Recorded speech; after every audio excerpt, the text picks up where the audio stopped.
قاعدة لا بيا ولا عليا، لقيت محمد ابني دخل عليا بالتليفون بتاعه وهو مدغدغ على 100 حتة.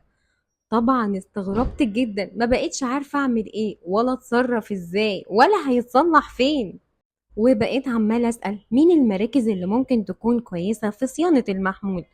قالوا لي على مركز دريم للصيانة. قلت ما بدهاش بقى، توكلنا على الله.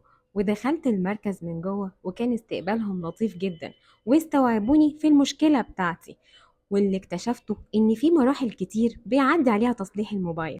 وكانت اول مرحلة انهم فصلوا البغى القديمة عن الشاشة، وفي المرحلة التانية بدأوا ينظفوها كويس جدا، وتوصوا بتنظيفها شويتين.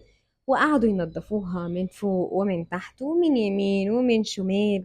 يعني بجد كان في ذمة قوي في التنظيف، وأخدت وقت كبير جدا، لدرجة إنهم بدأوا يستخدموا مواد كده غريبة وأول مرة أشوفها علشان يرجعوا الشاشة بتلمع زي الأول.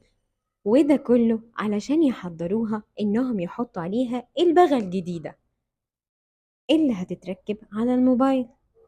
كل ده وما كانش عندي أمل 1% إن الموبايل ممكن يتصلح أصلا. وبعد ما ركبوا البغل الجديدة دخلوها على مرحلة في جهاز اسمه المكبس، بيعمل زي عملية دمج بين البغا وبين التليفون نفسه. المرحلة دي بتاخد ما يقرب من 60 ثانية بالظبط. وبعد ما بتخرج من جهاز المكبس بياخدوها وبيحطوها في جهاز تاني اسمه جهاز البابلز.